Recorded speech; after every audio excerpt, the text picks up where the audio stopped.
నమస్కారం, welcome to I dream. ధర్మ మార్గం కార్యక్రమానికి స్వాగతం. నేను మీ విజిత.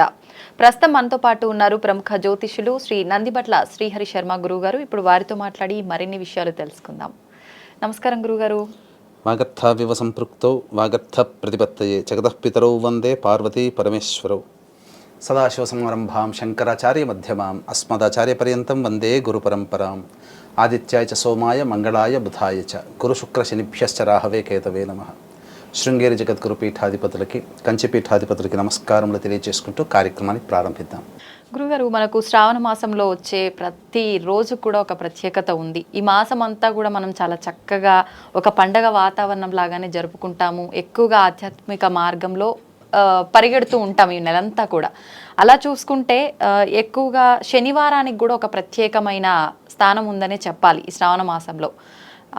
ప్లస్ ఈసారి ఈ శనివారం త్రయోదశితో కలిసి వచ్చింది, శని త్రయోదశి అని చెప్పి ఇంకా ప్రత్యేకమైందిగానే చెప్పవచ్చు.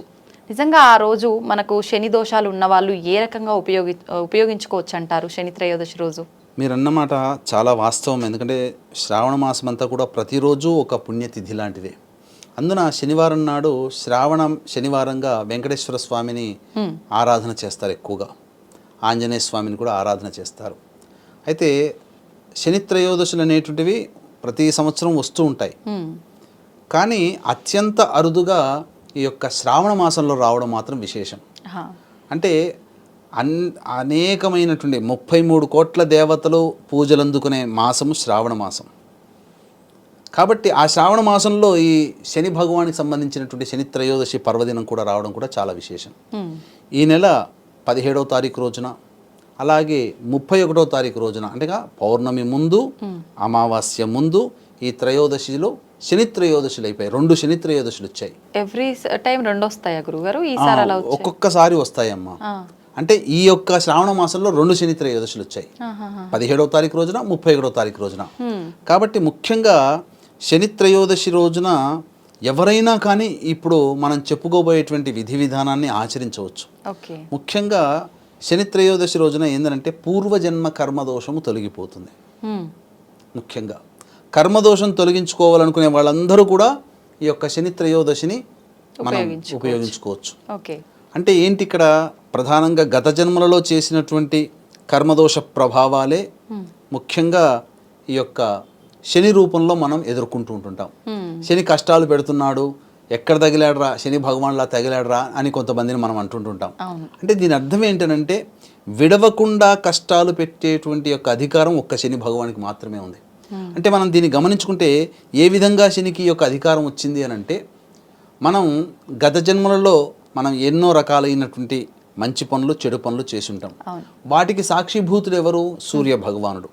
అవన్నీ కూడా మనం ఈ రోజున ఒక ఆధార్ కార్డు ఇచ్చేసేస్తే మనం ఏ రోజున షాపింగ్ చేసాం, ఎక్కడ కొన్నాం, ఏమైంది, ఎక్కడికి వెళ్ళాం, అన్నీ ఎట్లయితే వస్తున్నాయో, గూగుల్ ఎట్లయితే ఉన్నాయో ఒక గూగుల్తో, అలాగే అంతకంటే కొన్ని కోట్ల రెట్లి శక్తి ఆ సూర్య భగవాన్. ఎందుకంటే అన్నీ కూడా నిక్షిప్తమై ఉంటాయి. కాబట్టి ఆ గత జన్మలో చేసినటువంటి మంచి చెడులు సూర్య భగవాన్ దగ్గర రికార్డ్ అయి ఉంటాయి.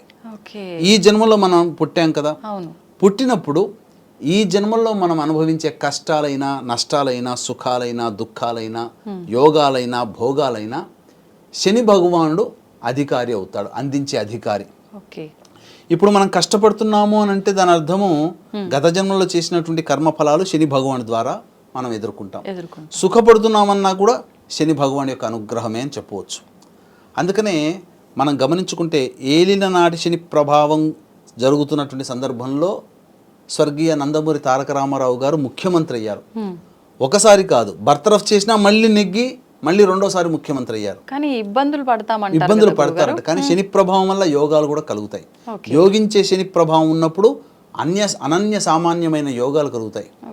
సహజంగా గురువు దశనో శుక్రుని యొక్క ప్రభావం వల్లనో యోగాలు కలుగుతాయి అంటారు. కానీ సహజ పాపగ్రహాలైనటువంటి శని, రవి, కుజ, బుధ, రాహు, కేతుల యొక్క ప్రభావాలు ఉన్నప్పుడు కూడా గొప్పగా యోగిస్తాయి. కాబట్టి మనం ఈ రోజున కష్టాలు పడుతున్నాము అని అంటే దాని అర్థము గత జన్మలో చేసినటువంటి మనం పాపపు కర్మలు. కాబట్టి దాన్ని అనుభవిస్తున్నాం. కానీ ఎంతటి అనుభవించినటువంటి సందర్భంలో కూడా మనం కష్టపడకుండా, మనకు ఏమాత్రం ఇబ్బంది పడకుండా ఉండాలి, దైవానుగ్రహం కలగాలంటే శనీశ్వరుని యొక్క అనుగ్రహాన్ని పొందాలి.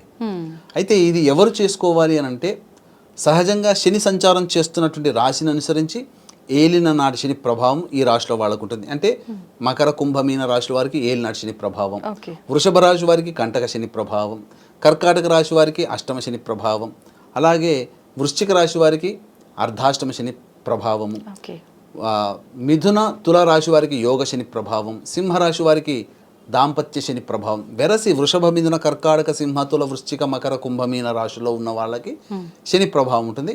దీంతో పాటుగా సమస్యలు ఎదుర్కొనే ప్రతి వ్యక్తికి కూడాను శని ప్రభావంలో ఉన్నట్టే లెక్క. కాబట్టి ఈ పర్వదినం రోజున ముఖ్యంగా శని యొక్క అనుగ్రహాన్ని పొందే ప్రయత్నం చేయాలి. కాబట్టి ఈ 17వ తారీఖు రోజున ఉదయం 8:03 వరకు ద్వాదశి తిథి, తదనంతరం త్రయోదశి తిథి వస్తుంది. అంటే శని త్రయోదశి సంధ్యా సమయంలో గనక ఉన్నట్లయితే చాలా ప్రభావవంతమైనటువంటి సమయంగా చెప్పవచ్చు.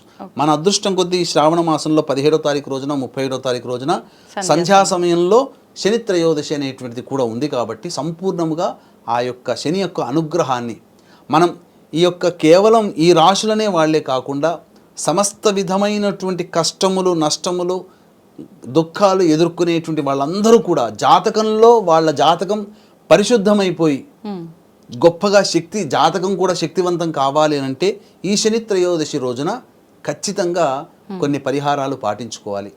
దీనికి తోడుగా వృషభ మిథున కర్కాటక సింహతుల వృశ్చిక మకర కుంభమీన రాశిలో జన్మించిన వాళ్ళు కూడా పరిహారాలు కనుక పాటించుకున్నట్లయితే తప్పకుండా ఆ శని ప్రభావం వలన కర్మదోషాలు తొలగిపోతాయి.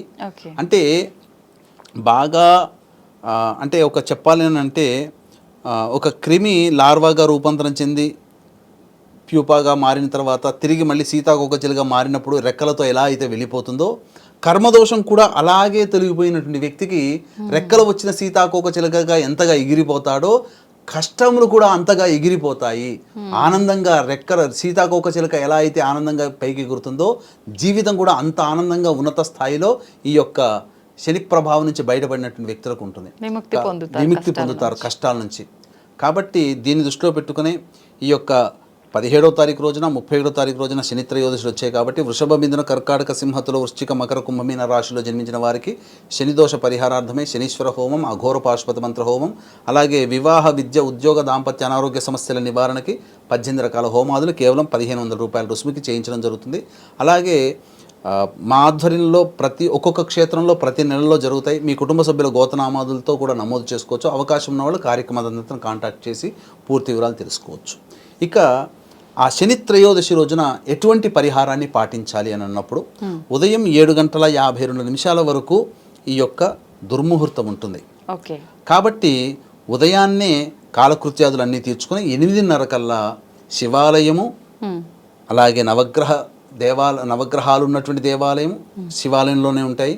రావి చెట్టు కూడా ఉన్నటువంటిది, ఈ 3 కలిసి ఉన్నటువంటి ఒక దేవాలయం శివాలయం అయితే చాలు. లేదా కనీసము నవగ్రహాలు శివాలయం ఉన్నటువంటి దేవాలయం కన్నా చేరుకొని శుచిర్భూతులై రావి చెట్టు చుట్టూ శివాయ నమః అంటూ 27 ప్రదక్షిణలు చేసి ఉత్తరం వైపు ఫేస్ పెట్టి శివ అష్టోత్తరం 3 సార్లు పారాయణం చేయాలి. చేసిన తర్వాత నవగ్రహాల దగ్గరికి వచ్చాలి. నవగ్రహాల దగ్గరికి వచ్చిన తర్వాత శనైశ్వరుడికి అభిముఖంగా నిల్చుని, అనగా శనైశ్వరుడికి ఎదురుగా నిల్చుని ఆ శనైశ్వరుడి దగ్గర ఇనుప ప్రమిదల్లో నువ్వుల నూనెతో దీపారాధన, నల్లవత్తితో దీపారాధన చేస్తే సరిపోతుంది. అంటే నల్ల వస్త్రాన్ని కొద్దిగా కట్ చేసి ఇలా దీపంలా ఒత్తిలాగా చేయొచ్చు, కాలిపోదు ఒత్తిలాగా చేసి చక్కగా దీపారాధన చేసి మళ్ళీ నవగ్రహాల చుట్టూ శివాయ నమః అంటూ శని దగ్గర నుంచి మొదలు పెట్టుకొని మళ్ళీ శని దగ్గరికి వస్తే ఒక ప్రదక్షిణ అవుతుంది.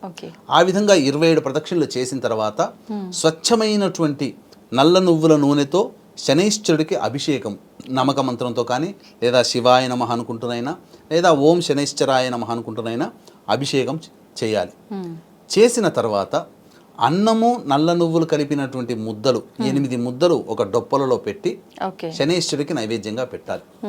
పెట్టిన తర్వాత అప్పుడు రావి చెట్టు దగ్గర ఆ యొక్క నైవేద్యాన్ని వదిలిపెట్టి వెనక్కి తిరిగి చూడకుండా ఇంటికి రావాలి. ఇక 1:03 నుంచి 2:03 మధ్య కాలంలో శనిహోర ఉంటుంది.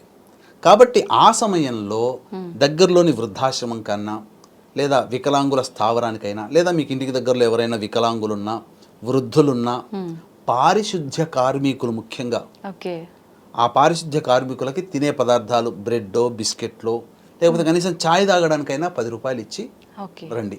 అంటే వాళ్ళకి వాళ్ళ మొహంలో సంతోషం అనే మనం ఒకటి ఇవ్వడం వల్ల సంతోషం అనేటువంటిది వాళ్ళని ఆదుకున్న వాళ్ళు అవుతారు. కాబట్టి అటువంటి ఆర్ఫనేజ్ వాళ్ళకి మీరు సహాయ సహకారాలు అందించండి. తర్వాత సంధ్యా సమయం చాలా ప్రభావవంతమైన సమయం చెప్పాం కదమ్మా. ఆ సంధ్యా సమయంలో 5:30 గంటల కల్లా మళ్ళీ కాళ్ళు చేతులు కడుక్కొని శివాలయానికి చేరుకొని శివాలయంలో నీలిరంగు చామంతి పుష్పాలతోనైనా శంఖు పుష్పాలతోనైనా లేదా మారేడు దళాలతోనైనా కానీ ఆ ఈశ్వరునికి అర్చన చేయించుకోండి మీ గోతనామాదులతో. ఓకే. ఆ విధంగా ఆ రోజు కనుక చేసినట్లయితే ఆ రోజునంతా ఉపవాసం ఉంటే చాలా మంచిది. లేదా ఈ విధంగా చేయండి. చేసినట్లయితే కర్మదోషాలు తొలగిపోతాయి ఓకే. దీని ప్రభావం వల్ల. గత జన్మ కర్మదోషాలు, ఈ జన్మలో సంచిత పురాకృత ప్రారబ్ధ కర్మదోషాలు అన్నీ కూడా తొలగిపోతాయమ్మా. తొలగిపోయి మళ్ళీ కొత్త జీవితంలో అడుగు పెడతాము. కర్మదోషం తొలగిపోతేనే మనకి ఇప్పుడు అనుభవిస్తున్నటువంటి అన్ని రకాల సమస్యలకి కర్మదోషాలేనమ్మా. కాబట్టి ఆ కర్మదోషం తొలగిపోతే మనము జీవితంలో ఏ ప్రయత్నంలో ఉంటామో వివాహము, ఉద్యోగము, విద్య లేదా మంచి సంతానం కోసం ఇలా ఆ దైవానుగ్రహంతో మంచి స్థితి కలుగుతుంది. మన సంకల్పం అచిరకాలంలో నెరవేరుతుంది. అంటే ఈ యొక్క సంబంధించిన శని ప్రభావానికి గురైనటువంటి వృషభ, మిథున, కర్కాటక, సింహతుల, వృశ్చిక, మకర, కుంభమీన రాశులు ఉన్నాయి కదమ్మా. వీళ్ళు ఏమనుకుంటారంటే ఈ రాశిలో ఉన్నటువంటి వాళ్ళకి శని ప్రభావం ఉంది, అందుకే ఏ సమస్యలు కావట్లే అంటారు.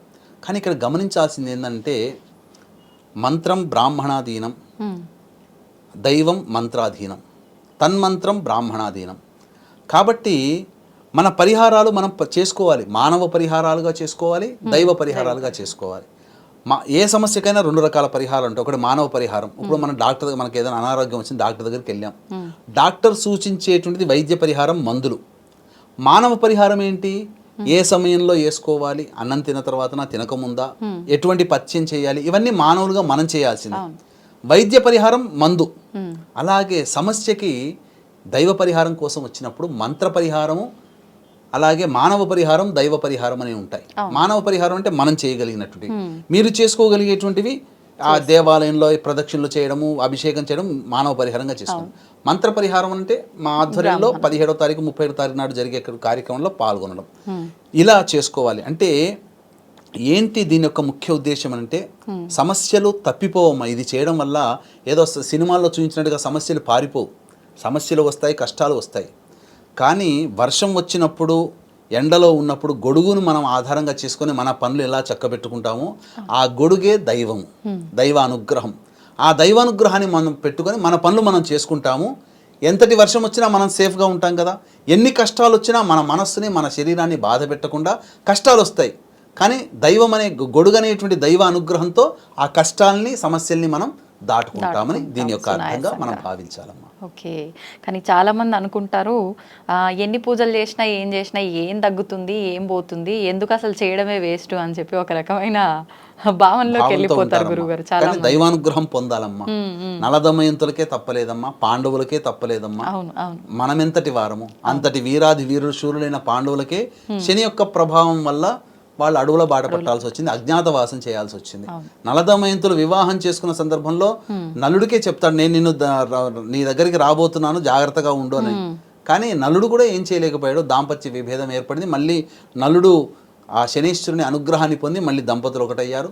దశరథ మహారాజు కూడా ఎన్నోసార్లు యుద్ధం చేసినా యుద్ధంలో గెలవకపోతే రాక్షసుల మీద శని ప్రభావం వల్లనే నీకు ఈ విధంగా జరుగుతుందంటే అప్పుడు శనిని స్తుతిస్తాడు. దశరథ ప్రోక్త శని స్తోత్రం కోనస్థో బింగళో బబ్రు అని చెప్పి వచ్చేటువంటిది అదే. దశరథ ప్రోక్త శని స్తోత్రం అనేటువంటిది దశరథుడు స్తుతించాడు కాబట్టి వచ్చింది. శనేశ్వరునికి అనుగ్రహాన్ని పొంది రాక్షసుల మీద విజయాన్ని పొందాడు. కాబట్టి ఎవరికైనా, ఎంతటి వారికైనా దైవానుగ్రహం సాక్షాత్తు మనం చెప్పుకుంటాం, ఇది నిజంగా జరగలేదు. కానీ శనేశ్వరుడు ఎంతటి గొప్పవాడో అని చెప్పుకోవడానికి శంకరుడు కూడా శనేశ్వరుని యొక్క దోషానికి గురి కాకుండా తుమ్మ చెట్టు త్వరలో దాక్కున్నాడు. ఇది ఒక కథగా చెప్పారు. అంటే శని యొక్క ప్రభావం ఎంతటి గొప్పది, ఈశ్వరుడు కూడా తప్పించుకోలేడనే భావంతో చెప్పారు తప్ప అది నిజంగా జరిగింది కాదు. Okay okay. అంటే మనకు ఒక ఎగ్జాంపుల్గా. సంతోషం గురుగారు, చాలా చక్కగా వివరించారు. ధన్యవాదాలు. సర్వం శ్రీ ఉమామహేశ్వర పరబ్రహ్మార్పణమస్తు.